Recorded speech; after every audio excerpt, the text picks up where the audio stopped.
Hello guys, আসসালামু আলাইকুম। আপনাদের সবাইকে মুসলিমার ফ্যামিলিতে ওয়েলকাম জানাই। একটা কথা আছে আপনাদের সাথে, আপনারা সবাই আমার ভিডিওটা দেখছেন, শুনছেন, এমনকি লাইক, কমেন্ট অ্যান্ড সাবস্ক্রাইব করতে ভুলে যাচ্ছেন। কেন এরকমটা করছেন জানেন আপনারা?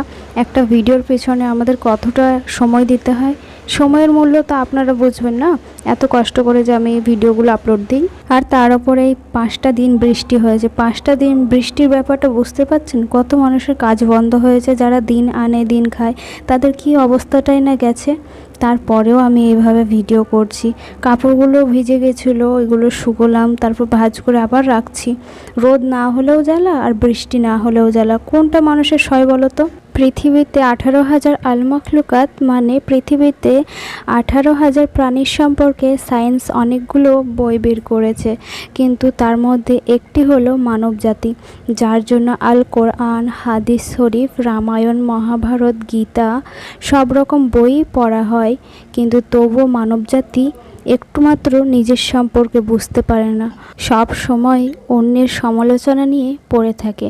কার বাড়িতে কি হলো না হলো সেই সব সম্পর্কে নিজেদের বাড়িতে আলোচনা করে আর একে অন্যের সাথে ঝামেলা সৃষ্টি করে। কথাটা সত্যি হলেও কিন্তু তিতো লাগবে কিছু মানুষের কাছে, কিন্তু তবুও এই কথাগুলোর মধ্যে যদি আমার কোনো জায়গায় ভুল থাকে, আমার ভুলটা আমাকে আপনারা বুঝিয়ে দেবেন যে আমি এই জায়গাতে ভুলটা করেছিলাম। এত গল্প করতে করতে আমি ভাতটা বসাতে ভুলে গেছিলাম। ভাতটা বসিয়ে তারপর আবার গল্পতে লেগে পড়ছি। তো তার আগে আপনারা যারা যারা আমার চ্যানেলে নতুন তারা সাবস্ক্রাইব করে নেবেন। জানেন তো আমি কতদিন পর পর ভিডিও আপলোড করি, কিন্তু আমার থেকে থেকে মনে হয় আপনাদের সাথে এক এক মুহূর্তে কথা না বললে আমার মনটা খুব খারাপ করে। তো আজকে আমি এত বড় ভিডিও করার কারণ হচ্ছে আপনাদের সাথে একটু বকবক করে নেব। আমার এই চ্যানেলটা যারা যারা সাবস্ক্রাইব করেননি তারা গিয়ে সাবস্ক্রাইব করে নেবেন, আর এই চ্যানেলে যেই লিরিক্সগুলো আছে সেগুলো দেখে নেবেন, কেননা সেসবগুলো আপনাদের বোঝা দরকার, ওগুলো জরুরি আপনাদের জন্য। আমার এই ভিডিওগুলো কার কার ভালো লাগে তারা একটু কমেন্ট করবেন প্লিজ আমায়, আর কমেন্টের শেষে আপনারা কোথায় থেকে দেখছেন সেটাও বলবেন, কেননা আমার তো জানা দরকার আমার ভিডিওগুলো কত দূর যায়। গোল গোল করে কলা কেটে নিচ্ছি, এই কলাগুলো ভাজা করব আর ভাত দিয়ে খাবো, কিন্তু তার আগে জানেন আমি এই কলাগুলো ভাজার সময় শুধুই খেয়ে নিয়েছিলাম। আর আমার মতো কে কে ভাজা কলা খেতে ভালোবাসো তারাও কমেন্ট করবেন, ভুলবেন না কিন্তু। জানেন 5 দিন বৃষ্টি হয়েছিল, সবার বাড়িতে খিচুড়ি হয়েছে, কিন্তু আমাদের বাড়ি বৃষ্টির পরে খিচুড়ি হয়েছিল। বৃষ্টির পরে বলতে 5 দিন পরে, 6 দিনকার দিন আমাদের বাড়িতে খিচুড়ি রান্না হয়েছিল। বুঝতে পারছেন লজিকটা? আমাদের অনেক মানুষকেই দেখেছি আমি ছুরি দিয়ে যে কোনো সবজি কাটা, কিন্তু আমার ধারায় ইম্পসিবল, এসব করনা তো ইম্পসিবল। আজকে আমি অনেক কাজই করেছিলাম, কিন্তু আমার কাছে যদি সেলফি স্টিক থাকতো তাহলে আমি নিশ্চয়ই ভিডিওগুলো আপনাদের কাছে তুলে ধরতে পারতাম, কিন্তু পারিনি। জানেন মায়েরা না সবসময় ভাবে আমার মেয়ে বড় হয়ে গেলে সব কাজ করবে, সব কাজে আমাকে সাহায্য করবে, কিন্তু তার মধ্যে আমি একজন, আমি আমার মায়ের না কোনো কাজে সাহায্য করতে পারি না। টুকটাক এই ছোটোখাটো কাজগুলোই আমি করি, বড়সড় কাজ আমি না করিই না ধরতে গেলে মায়ের বাড়ি আসলে। কিন্তু আমি শ্বশুরবাড়ি থাকলে ওখানেও করি না তা না, কিন্তু ওখানেও যে আমি বড়সড় কাজ করি তা না। আমার শাশুড়ি বড়সড় কাজ করে, বড়সড় কাজ বলতে দূরে দূরে পানি আনতে হয় সেসব কাজও করে, কিন্তু আমি তো পানি তো আনতে যাই না, মেন রোড পার হয়ে যেতে হয়, সেটাই তো আমি পারি না, আর আমাকে যেতেও দেয় না। তো ওটাও একটা কাজ, দোকান বাজার করা, এগুলো আমার শ্বশুর আর শাশুড়ি করে, সেটাও আমি করি না। আর একটা জিনিস, আমার বিয়ে হয়ে পর্যন্ত আমি একদিনও চুলো লেপিনি আর চুলোর ছায়াও ফেলিনি।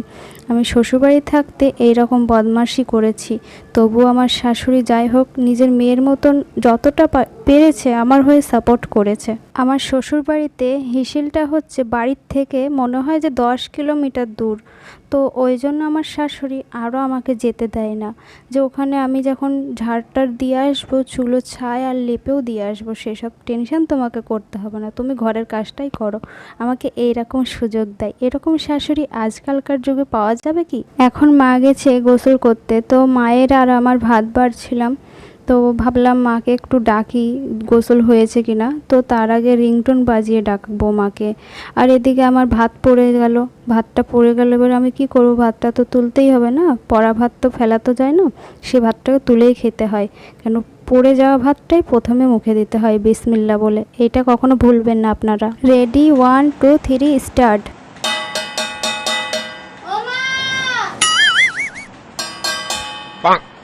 তো মা আসার আগে তাড়াতাড়ি ভাতগুলো উঠিয়ে নিই। আর মেন কথা হচ্ছে আমি যে থালটা বাজিয়ে যে ডাকছিলাম মাকে, কিন্তু মা একটুও শুনতে পায়নি। আর মায়ের পাতে থেকে ভাত তুলে নিচ্ছি, ভাত বেশি হয়ে গেছিলো। আর এই ভাতই আমি খাবো, কারণ আমি এর আগে একটু ভাত খেয়েছিলাম, ওই জন্য আমার অত খিদে নেই। তবু মায়ের সাথে খাওয়া বলেই বসে আছি। আর ভাত এরকম অপচয় করবেন না, এরকম যে আমি তুলে নিচ্ছি এইভাবে তুলে নেবেন, কেননা ভাতের জন্য কত মানুষ আজও কষ্ট করে। আবার দুনিয়াতে এমন কিছু মানুষ আছে যারা এক একদিন খেতেও পায় না। মা তো সকালবেলায় ছিল না, তো আমি শুধু কলা ভাজাই করেছিলাম। তারপর শিউলি দিদি গরুর গোস্ত রান্না করেছিল, তো গরুর গোস্ত আমাকে দেওয়ার জন্য প্রথমে ফোন করে আমাকে দিল। আজকে আমার সময়টা এভাবে কাটবে আমি ভাবতেই পারিনি। তারপর দেখছি খাওয়া দাওয়ার শেষে সন্ধ্যা হয়ে গেল। সন্ধ্যার সময় মা আখ এনেছিল, আখ কেটে দিল, আখ খেলাম বসে বসে। আসসালামু আলাইকুম, আল্লাহ হাফেজ।